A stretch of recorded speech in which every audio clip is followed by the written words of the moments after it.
Curtis with another episode of Lead Gen and Conversion Mastery, and we are live for our podcast. And we got an exciting new topic to talk about called the 8 stages of business growth. And for those of you that tune into the podcast regularly or you watch us live, like no exaggeration, no hype, I truly believe if you follow us over the next 8 weeks or so, the insight that you're going to get on your business and what your next 3 to 5 moves need to be will be so crystal clear. It could easily save or make you an additional 6 or even 7 figures in your business over the next year or two by tuning into this podcast.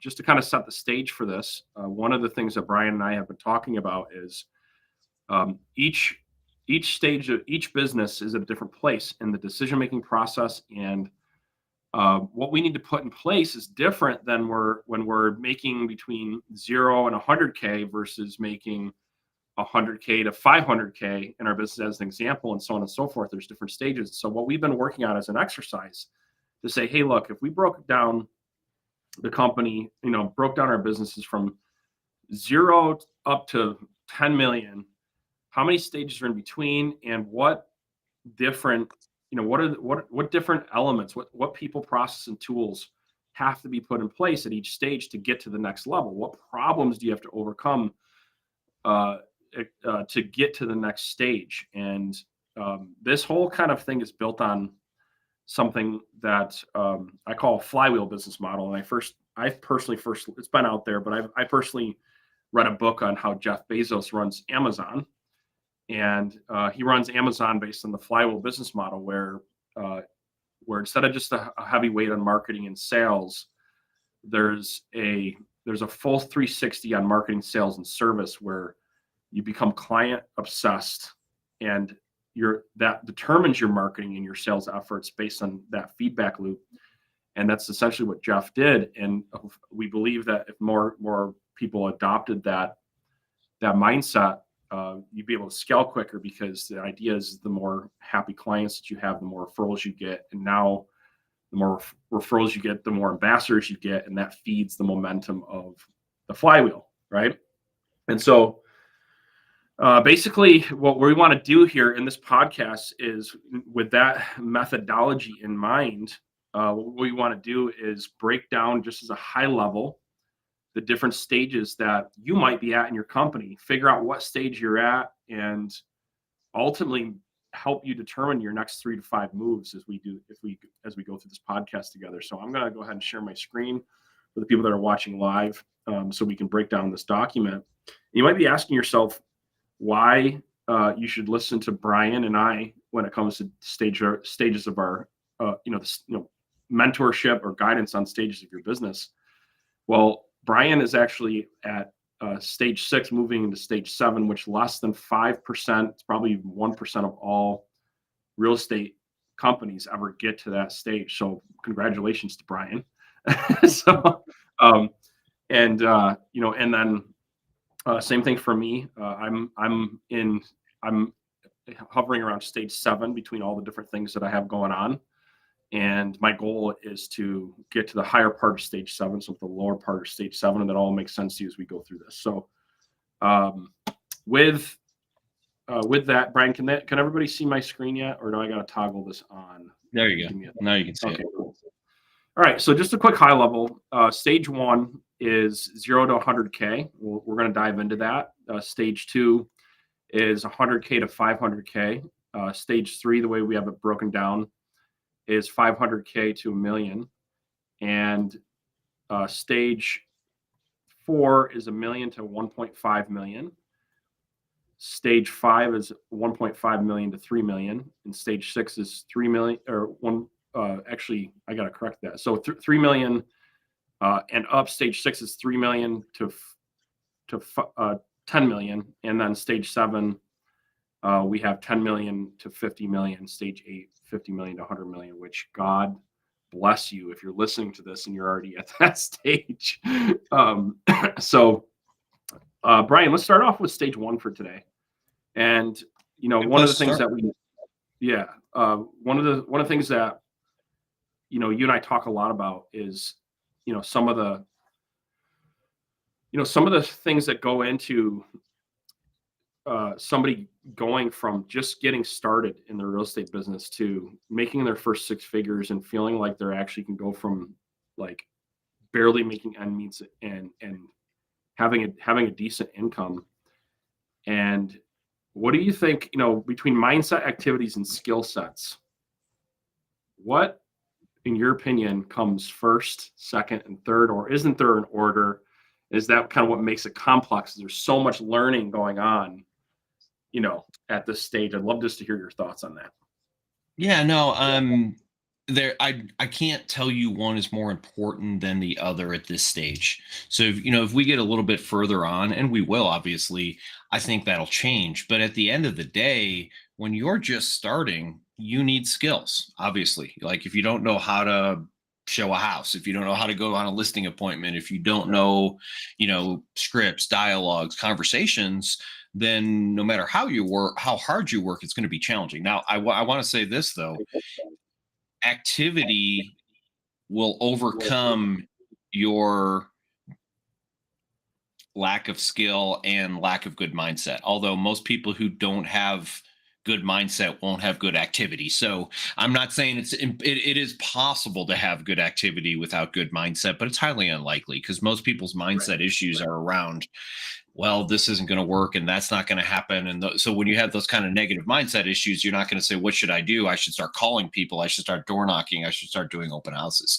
So I think you need all of them. But again, one of the things I've seen over and over again, and I think you would probably agree with this, is I would rather have an agent who doesn't have a good skill set, is willing to work on mindset, let's just say that, is willing to work on skill set, but they're willing to show up and do the activity. Everybody has a conversion rate.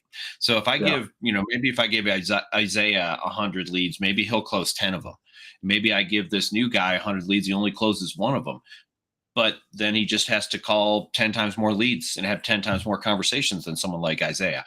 So activity can almost always overcome at this stage the other things. Now, as we get bigger, what starts to happen is when you start to get higher and higher, and we'll talk about that, is you start to get in a ceiling of the amount of time I have.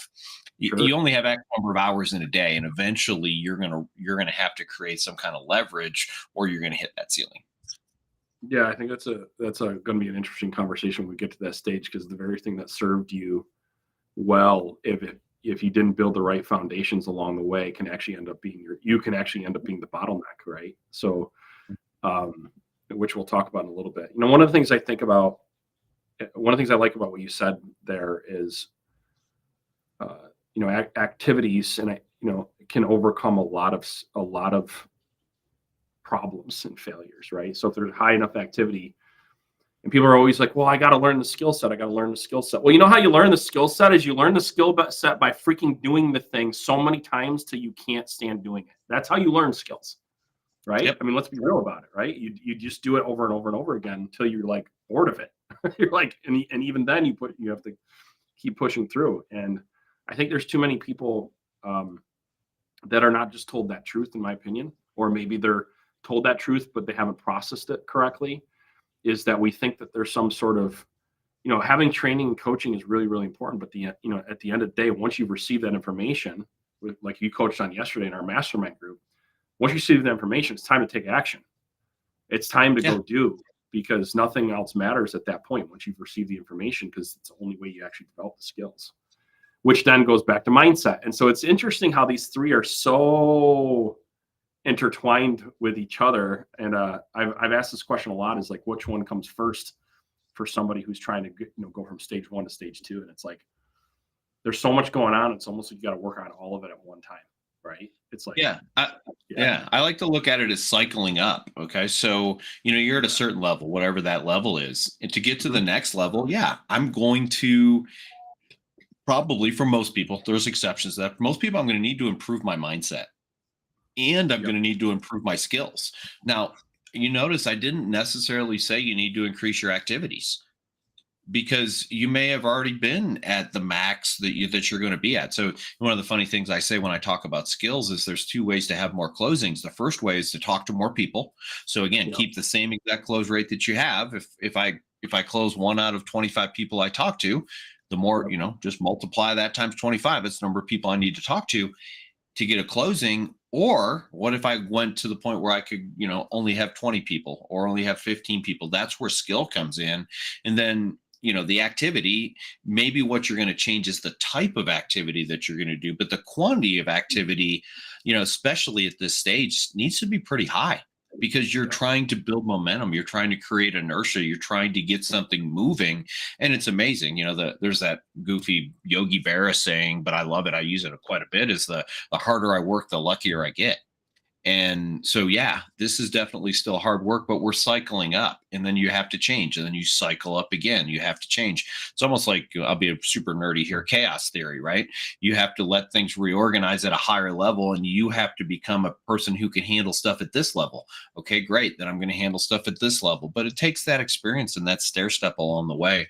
And that's different for each person. Some people have really quick at getting skill sets for real estate. Some people take longer. And by the way, that's okay. Each person's got different strengths and weaknesses, and, understand what yours are, I think, is an important part at this stage. What am I good at? What am I not good at? What do I need to get better at? Yeah, I'm glad you mentioned that. That actually feeds right into my next question with a lot of real estate professionals, loan officers, people getting in the service industry, a lot of them haven't come from a sales background, right? Mm-hmm. Or a sales and marketing background. And so with that being said, considering essentially, the number one job is to make contact and influence, right? At this phase, what do you see some of the mistakes that people make when they're, we're at this phase as far as what skills they're focused on learning? Sure. I think we get focused on the skills that are, I'm going to call them simplistic, and I'm not trying to insult that, but like, okay, what did I learn to do? I learned to use the MLS. So now I can send out listing alerts and do that. I learned to operate the lockbox. Somebody told me how to show a house, but honestly probably didn't do it correctly. So the skill sets that you need to focus on is being a salesperson. Now, it's funny. I don't think you were at this training, but I did a training, gosh, probably 3 or 4 years ago. And it was before COVID, so however long ago that was. Yeah. And I remember standing in front of a room. About 100 people were in Chicago, and I said to that room, I said, "How many of people in here are willing to identify as a salesperson?" And about 20% of the room, in that, I didn't do the actual math, but about 20% of the room raised their hand.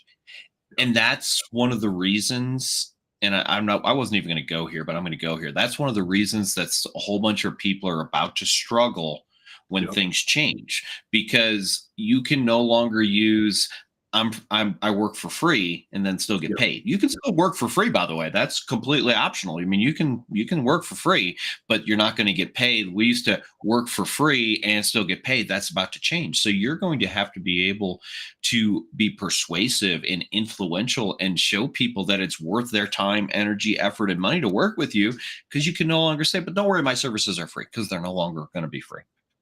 Mhm. That's a really good point, because the shift is coming, starting to happen, and Yep. one of the things that I think that you said is there's going to be a certain group of people that they're not going to be in the right mindset, to learn the new skills that are going to be needed to adjust to the new, I call it the new era of real estate. I believe it's going to be a different way of doing real estate. That's my personal opinion. I'm not saying the core of things are not going to be there, but like, how real estate's done is going to look a little bit different, right? And so, I think that skill set of, sales and persuasion, in my opinion, at stage one and throughout, you never have. Here's the thing: people ask me, how do I never have to worry about money again? Well, get really good at sales and persuasion, and you will never have to worry about money again. And it's interesting because so many people avoid that part, and that's the part that they need. So that's my take on it. Yeah, So and I'm not sure why, I mean, we could go through it. I mean, I could talk about my own, history, if you will. And my dad was kind of very anti-salesperson. It's different times. Like, I'm going to show how old I was. There was a phone that hung on the wall behind my kitchen table, and you'd get phone calls during dinner, and that used to frustrate my dad. And I can remember people knocking on our door and that being frustrating to them. And I adopted some of those philosophies. I've changed. I woke up one day, realized I was in sales, and I better get okay with people calling me if I was going to start calling other people. So just those salespeople out there who get really pissed off because company X followed up with you 30 times, you might want to check and see what that's about, because that's what you're supposed to do. And if it irritates you when somebody else is doing it to you, you need to figure out what that's about, because the reality is we're going to have to follow up more. We're going to get more no's. Here's the good thing, though. We're going to see we're going to see a shrinkage of the number of people who are willing to do the hard thing. Showing a house is easy. Okay. It's not a skill set that, you can teach it just about anybody. Convincing someone to pay you 10, 15, 20, $30,000 is going to be a different skill set. And I'm telling you, the person who figures that out is going to thrive, because they're just going to have less competition than we had. Yeah, they're going to crush it. They are going to crush it. Less competition, advanced skills equals more commissions, more money, happier family. most cases, if you're managing your other parts of your life correctly, that is. Yeah. So I think the activities part, how many people are actually formally trained on time management, at this stage, right? Like, have actually been, like, okay, well, what are the activities? Like, okay, time management, what should I be doing? Right. So there's this big gap in what I've seen of everyone in stage one is, like, even if they are aware that time management is important, is, there's not really a good roadmap for them in place on what they should be doing, how they should be breaking their day up. Right. And just maybe a little bit of an insight on somebody who is still in that stage one of survival, getting into the point where this is a full-time gig, or it's a full-time gig, but things are still unstable. What should their, high level, should their day look like? What should their focus be? And like, if you broke down the hours, just as a rough idea here. Yeah, if it's me, and again, I'm looking at 4 hours of lead gen and follow up if I'm brand new. Yep. Now, Yep. as I say that, there's a whole bunch of people who said I would never do that, I'm not willing to do that, etc. Okay. If you want to break that, if you only want to do 2 hours, it's just going to take longer. And, what I'm trying to do is create inertia, create that momentum that comes from that. Right. And here's the good news. I promise you, if you have at least just reasonable leads or reasonable lead sources, you spend 4 hours a day for a month. And I'm not saying every day, I'm saying 22 working days a month. You spend 4 hours a day doing lead gen and lead follow-up, and you'll never have to do it again. Now, that doesn't mean you get to go to zero, but now you can literally cut it in half, and you can probably be successful the rest of your career. And here's another thing that's cool. If you have a dip, and we've all had dips in sales, we can blame the market, we can blame this, we do that, but we're all, how to ramp it back up again. Like, if that's something, if I hired a brand new person today and he said, what do I have to do? And I could tell that person, look, you do this for 22 days. And by the way, it's not going to be fun. But if you do this for 22 days, I promise you, you will have plenty of business moving forward. That the problem is I know very few people who have been willing to do that. So what do most people do? Well, I'm going to send a bunch of emails. I'm going to do social media. And I'm not against these things, but what I am telling you is they're much longer plays. It's kind of the equivalent of farming, right? Farming's a great way to get business, but don't expect to send out 1,000 postcards and get 20 closings next month. That's not how that works.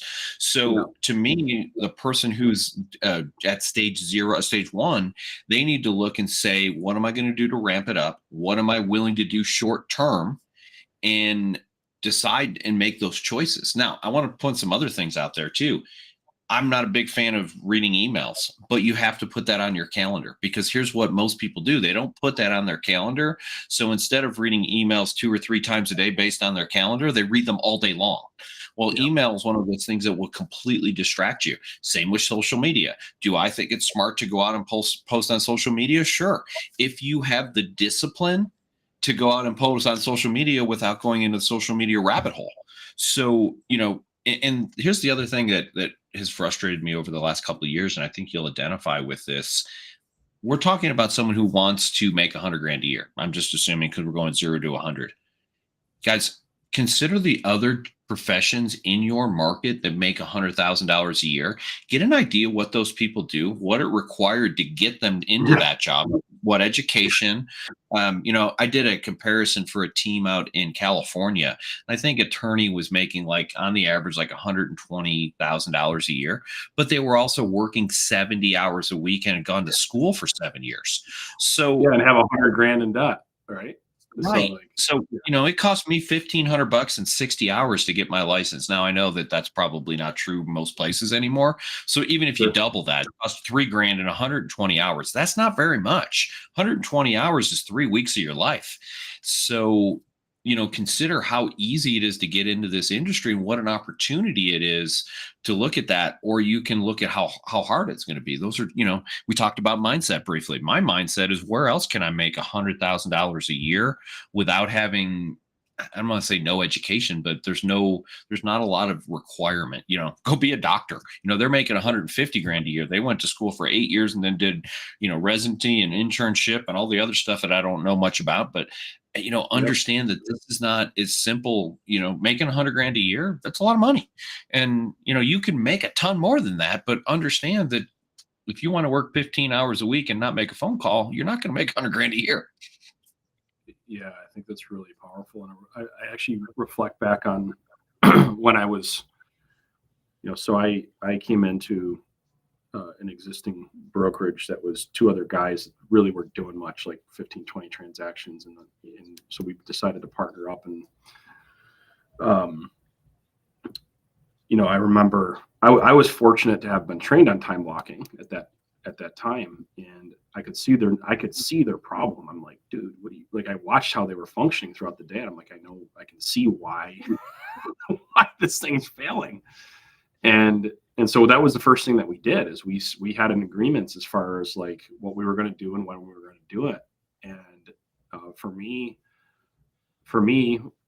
I started off doing about 6 hours of prospecting for the first month, and then I toned it down to four hours of lead generation, lead conversion. And true to form, what you said, Brian, after about 3 months of doing that, the pipeline was so big that I could actually tone that down to 2 to 3 hours and get the same results, if not better, because my skill sets were improving, my pipeline was building, I had follow-ups. And before I hired my first insight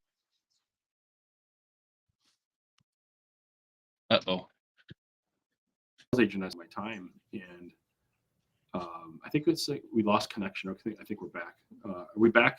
Are we live still? I'm back. Okay. All right, cool. And so, but I'll tell you what, if I didn't put in, like, we didn't agree on that, because my partners also agreed on that. If we didn't do that for a solid 3 months together, I don't think we would have ever gotten momentum or made it past stage 1 into stage 2, or made it as quickly as we did. And it came down to time management and making sure that we had agreements with our time management. And so then, of course, as you go to different stages, you adjust your time blocks. But I also think I want to talk about, like, time management. So the next thing is, like, I think a lot of people don't think about it this way, but let's have a conversation around your dollar per hour average, and what kind of time goes into this. What are we working towards? I think this is an important conversation to have, is get in the habit, even at stage 1, thinking about what your dollar per hour average is and where that comes into play over the life cycle of your business. Yeah. So dollar per hour average. And you and I talked about this yesterday. There's $2 per hour averages that you want to take a look at. One is my actual take home. In other words, how do I figure that out? Well, I worked this many hours, I took this amount of money, And this is the actual take home that ended up in my pocket after I paid, for all the stuff you pay for. You guys, this isn't about all the stuff you pay for. You guys know what that is. But the flip side to that is, how much am I making gross? Because here's what happens. Let's say I've got $3,000 of bills every month. Okay, so basically the first $3,000 that I bring in, I break even, right? I mean, and so you could literally work, X number of hours, make $3,000 and make $0 an hour. Hence, that's what, that's take home. But you still made $3,000. You made it. You just also had expenses that went out there too. Because here's what I see people do. Well, I made $50,000 this year, and if I take $50,000, I don't know what that is off the top of my head. So if I take $50,000 and I divide it by 40, and then I divide it by 50 weeks in a year, I'm making $25 an hour. Okay, that's what that comes out if you work 50 weeks a year. So that means that I only make $25 an hour. No, that means you took home $25 an hour. Right. And that's different. So you want to make sure that you're looking at both of those things, because what happens is it goes like this, it gets to nothing and nothing, and then it starts to take off. So as you get, more, you get that more momentum, and you start to actually make more dollar per hour because all your bills start to get paid. So, it actually offsets that. So it's a really good thing to look at. And I love to look at that from that. And when you do it, now you get to make a choice. So let's just say somebody's making $50 an hour gross. And Isaiah calls me. I make $50 an hour gross, and Isaiah calls me, and we're friends, and he just wants to talk to me about some stuff. And it's 2:00 in the afternoon. Now I get to make a decision. Am I going to hang out with my friend and have a cool conversation, or am I going to make $50 an hour? And Right. by the way, I'm not telling you not to ever have friends. I'm not telling you to not ever make the choice to talk to somebody. All I want you to do is be conscious of it.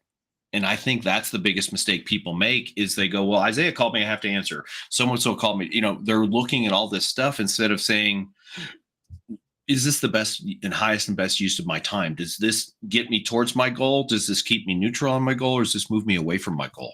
Those are the questions that I like to ask. And, we were talking about someone who was very wealthy the other day, and we were talking about it. This person was making $50. Don't be humble. Don't be humble. He's your relative. No, I'm just kidding. I don't know if you want anybody to know that. So yeah, that's fine. My uncle was very, very, very wealthy. He did very well in real estate, actually. But we were talking about it. He was making $50 a minute. If you make $50 a minute, does that change the conversations that you have? Does that change the things you're willing to do and not willing to do? I think it does. Yeah, but his company was grossing probably 100 times that, right? Oh God, yeah. I don't even know what his company. We were talking about take home being about 12 million a year, which is it's pretty big. And but yeah, it's just kind of an interesting idea. Is if I look at this, if I go, I really could use $50. Should I hang out with my buddy, or should I work? So it's a good question to ask yourself. Yeah, and it's so important to think about this. Because time and how we use our time is the biggest difference between somebody is one of the biggest reasons why somebody is in stage 1 or stage 2 for a year or 2, 3, 4, 5, 6, or they get to the next stage quicker. If you can't learn to work on your mindset, have great time management, where you're constantly analyzing where you're using your time and developing those skills, it is extremely hard to ever make it in real estate. And that's where, like, a lot of people, that's where why the failure rate's so high, right? I think it's like 80+% fail at this stage. Yeah. Because of that. 87% in the first 2 years, I think, is the stat. Yeah, right. At the skill set. And so it's really important to think about is how you're using your time and what the value of that time is. And I think that let's talk a little bit about team structure, just to kind of wrap up, and then we'll summarize stage 1. And then next week we'll move into talking about stage 2. If you look at, most likely it's basically they're wearing all the hats, right? They're the solo entrepreneur. And I want to talk about, when is it right to be solo, and when is it maybe a smart decision to be on somebody's team? So, like, if you're at that stage 1, how do you determine which one you should do? Because I think this is a decision that is also not well thought through. It's like, I don't want to work for anybody. I don't want to be anyone's team. I want to be my own brand. And that's the decision making. And they're putting themselves in a position of the highest likeliness to fail if they don't have some underlying skill sets or background to be able to support that decision sometimes, right? So let's talk about when do we know it's good to be solo agent, like pure solo independent, and like when is it good to potentially be on somebody's team? Yeah, I'll start with team. You know, and by the way, team it's almost become a four-letter word. Yeah, I know it's a four-letter word, but ultimately, there's a lot of bad teams out there. There's a lot of average teams out there. There's a lot of good teams out there. So understand what to me, if I'm going to choose to join a team or not join a team, I'm going to look at what areas am I not succeeding at? Where am I not good? Or where do I need help? Or where is a deficiency? So, for example, if you were to join my team, one of the things that we're going to tell you is we have leads, and there's not everybody has leads. Like when I got into the business, it's kind of a running joke. I knew 20 people in the state, in my entire state. I knew 20 people. And, so January 2nd, I guess I could have called all 20 people and I would be done about 9 o'clock on January 2nd for my lead generation for the year. I'm exaggerating. Obviously, that's not what happens. But at the end of the day, what do you need? I need Yep. some sort of people to talk to. Okay, great. What if you need skill sets? Again, teams can be great for that. I hear all the time people talk about, well, my broker's going to train me. And I'm sure that there are brokers in the country who do a great job training agents. I just haven't met most of them. And I'm not trying to be facetious by that. Just brokers generally are not out there with the same excitement and the same push to help their agents as team leaders are. Why? Because if your brokerage agent fails, you make a little bit less money. Your team agents fail, you got business. It's a little bit higher. There's more risk in having a team than having a brokerage, right? Because a brokerage is just basically there's a minimum overhead, and you go from there. Team, you start talking about lots more money that you're spending. Now the reward is great. So you need to look at what am I missing and where do I fill it in? And I think that's true just about any decision that you're going to make. Where can I create leverage? What am I good at? What am I bad at? So another value to join a team like mine is we have a transaction coordinator and a listing and marketing manager. So I think one of the reasons that 87% of agents fail in the first 2 years is because we ask them to do everything. So think about what a single agent does. They work with buyers, they work with sellers. Those are different skill sets. They do paperwork, they do sales, they do marketing, they do all this stuff. And it's this big, gigantic gamut of things. I know very few people who are good at all that stuff. It's a Yeah, different skill set to be a paperwork person and to be a salesperson, right? And very so different skill set, and it's teams easy can based on. fill in for that for you. And here's the other thing. Just because you join a team does not mean you have to be on a team for the rest of your life. So it's not like you're signing, you didn't get married. Most teams are going to have probably a 1-year contract or some sort of version of that. But again, you can't learn anything, if you're not going to learn anything in a month and a half that's going to allow you to magically go from someone who is failing to succeeding as a single agent anyway. So, you need some time to build up and understand and grow and learn. I'm a big fan of that. Now, if you're a single agent, if you've got plenty of leads, if you know how to sell, if you've got a way to consistently build your pipeline, be a Mhm. single agent. Someone who we both know and I had a conversation one time that said he said actually everyone should either be on a team or run a team. And I disagree with that. I think that there could be a lot of single agents out there. No, I do think single agents should add some admin support so I guess that's technically a team, but I do think it's smart to add like a transaction coordinator or some version of that, or maybe someone who's going to enter data for you. I think some sort of assistant is really vital in that next step up. Yeah, I agree, and I think that's where what I'm most excited about in the next 1 to 5 years in real estate is there's going to be more exposure to, and I think it's part of our mission, Brian, is that more exposure to the different team models, because I think a lot of it is taught black and white, and like you just said, like either you're on a team or you need to run a team, and so people automatically get this image in their head like they need to go scale this giant team right away, right? And really, if you look at this model that we're presenting to you, the 8 stages here, it's a very methodical cash first type of approach, where once you get to the next level with your cash flow, then you start expanding your team properly. And I've seen so many teams, because they're looking up to this level of, or this person that has the 30-person team, and they're putting all of the systems and spending all of the money and doing everything as if they're already that person. And next thing you know, they got no cash left, because they thought they could ramp up that way. And that's why I think it's really important to discipline yourself, to know what stage you're in, and then have a good budget based on the stage that you're in. Let your cash flow tell you when it's time to make the next investment into your team, into the systems, et cetera, et cetera. I've actually encountered more teams than not. They're just destroying themselves because they're not following a model like this, where they're leading with cash flow. And I know that there's some scenarios where it makes sense to do that. It makes sense to, especially when you're bigger, or you have more money in the savings account, and you can afford to take a 6-month risk, and it's not going to kill you because you're already more well established. Those are different conversations. But you're most likely, if you're listening to this and you're at stage 1, 2, or 3, you got to be really careful with that, with that type of model.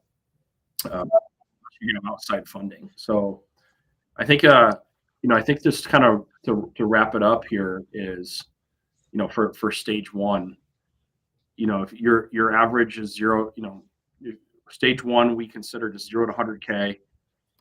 Really focusing on what your dollar per hour average is gross, but then also looking at what you're taking home, and saying to yourself, okay, well, where's my time best spent to get to the next stage, to increase my take home and increase your dollar per hour average. And at the end of the day, if you start making decisions around that, I think, Brian, would you agree, people are going to make a lot better decisions if they keep that at the forefront of their mind as they're whatever we focus on, that's what we're going to get more information about. So if you're focused on being profitable, if you're focused on what do I need to take the next step, that's what you're going to get more of that. If you're just going to go through the motions, which I think is what the majority of agents do, they get caught up in busy work, they get caught up in paperwork, they get caught up in then you can't. So you have to, this is the trick at stage 1, is I'm a business owner. And by the way, I'm also every job inside of my business. I'm the transaction coordinator. I'm the, I'm the marketing person. I have to wear every hat. And that's at least 5 other jobs.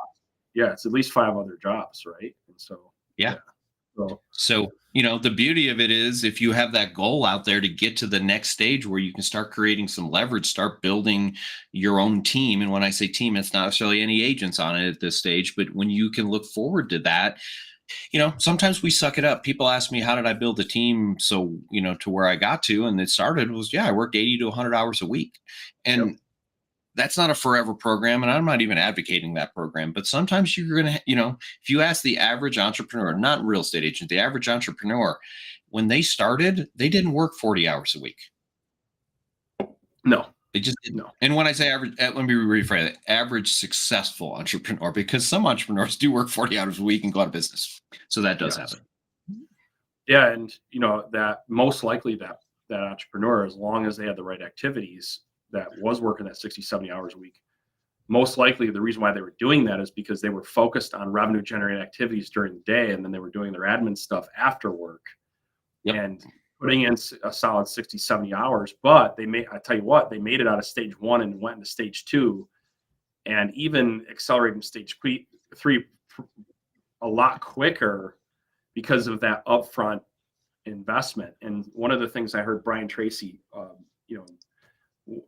kind of a legend when it comes to training on sales and time management. He said, if you think about your business like a rocket ship, where when a rocket ship takes off, it burns 80% of its energy to get off the ground, 80% of its fuel to get off the ground. And then to go to the trip and back, or to go to its destination and back, it actually takes the other 20% of the fuel.